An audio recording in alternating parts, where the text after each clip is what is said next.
Hey Bookends! Welcome to a Tin Min check-in. I'm Tin. So today's check-in is going to be on the best books of 2019. Now you may recall our last video was on the worst books of 2018, and it was in no particular order. This one, however, is going to be in order, with the book that we love the most being at the very last. So let's get right in. And keep in mind, all of these books on this list are 5-star reads.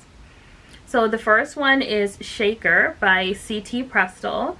And the review that we left for that one was, Shaker is a first-person, character-driven, mid-burn novel that paces itself in a way that lets you have a full story without having to spend every moment of every day with the protagonist. Mike Taylor, or the titular Shaker, leads us on a journey from the mundane to the wildly insane to the extraordinary. Kidnapped by aliens to fight in their petty but long-standing civil war, Shaker and his friends have come to the understanding that not only are their lives in danger, they are no longer their own, and the only way to survive is to kill other humans from the opposing side. Somewhere along the way, he finds love. A story of resilience, resistance, and learning to live where you are. This is not a book about war, even though it is its backdrop. Highly recommended. Oh, and Michael Taylor, you did it. I am reading this from Earth. So, Shaker was... Sounds a hood. So anyway, Shaker was a really good book. Basically, a dude got abducted while he was just chilling out, living his life. Gets put on an intergalactic slave ship. Meets a cute girl he likes. He ends up being put to war. She ends up being put into war. End up kicking it. And yeah, so it was a really good book. I'm oversimplifying it, but it had a happy ending. It was really good.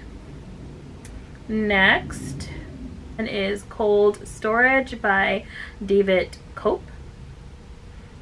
And let's see what we thought about that. Cold Storage by David Cope reads like an action thriller movie from the 90s in the best way possible. Oh my god. Roberto Diaz isn't just another muscular, by-the-books, handsome face. He's multi-layered, flawed, and willing to put his life on the line to save countless others. Even when in his early 50s. Tea Cake, another character, is written in a way that makes him relatable, even if the reader doesn't share his experiences. The author writes Naomi in a way that gives me life. He doesn't give her the classic black scent that some authors attribute to their African American characters. She is fully fleshed out, and her vernacular isn't made to be based on her ethnicity. A fast-paced novel with adrenaline and smarts pumping all throughout. You will love this book if movies such as Face Off and Broken Arrow are your jam. So when I say that this book was written like a movie from the 90s, like, it really feels like it would have Christian Slater or John Travolta or even Kevin Bacon, like not Kevin Bacon, but Kevin Costner, and some form of action star in it. It has, a lot of the movies today don't have a B, like it starts at A and then it just goes to C, and you're like, what happened in between? And they're just like, we don't know, and you don't need to find out. But this book is fully fleshed out. It has, the beginning where we meet the main character, the middle where we find out what's going on and how this issue started, and then the end as to how it's resolved. Once again, it is a happy ending. Like I said about the other book, it was a happy ending. This is a happy ending as well. So yeah, we love fleshed out books with happy endings. Let's see if the next one is science fiction. Oh, the next one's science fiction too. It is Eve of Eridu by Elena Andrews. So let's see what that one's about. This book is a fresh take on YA science fiction, and I truly enjoyed it. Here's the premise. World War III has left 96% of the human population dead from either war itself, radiation poisoning, or a virus that popped up from the two combined. Eridu, a city populated by the surviving humans, is located near the center of the earth. Because it was thought that emotions were the cause of the war, the citizens of Eridu value the suppression of them.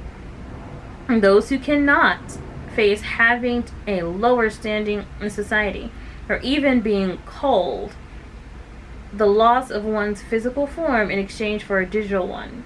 The Harvest, a series of tests given to all children 12 and older, is used to weed out those who are not fit to keep their human forms. Eve is at the top of the leaderboard and is thought to become an overseer or architect. But when her brother is cold, she loses control of her emotions. Desperate to gain it back, she gets desperate to gain them back and be harvested for a prime position. She is willing to do anything to get back to the emotionless person she used to be. When a mysterious boy comes into her life, her world is thrown on its head once again, and she must decide which is more important, her social standing in the only world she's ever known, or giving in to something completely new and utterly forbidden: love.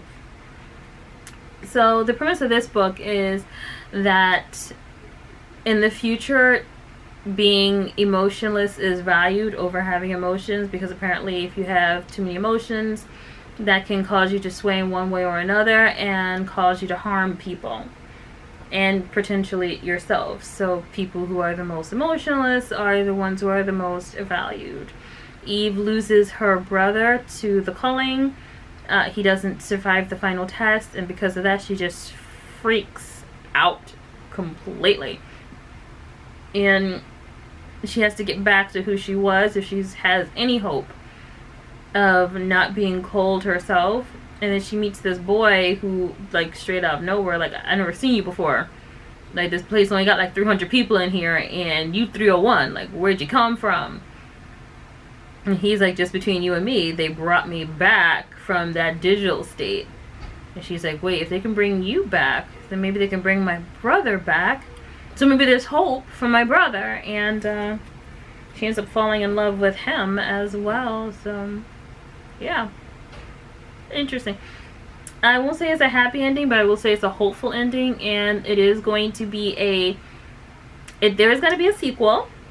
So yay, yay, sequels, yay. Next book, The Gilded Wolves by Roshani Chosky. We loved this book.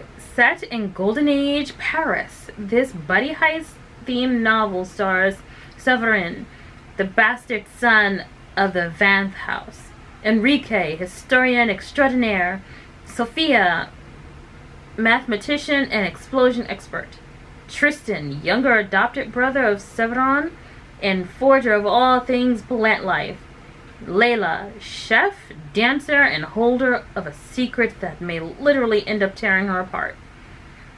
Toting a strong plot, lots of backstory, easy to follow dialogue, and likable cast of characters, it was an enjoyable ride from the beginning to the end. Our favorite element was the foraged animals and Layla's backstory. So something really cool about this world is it's not based on magic, it's based on science, which I love.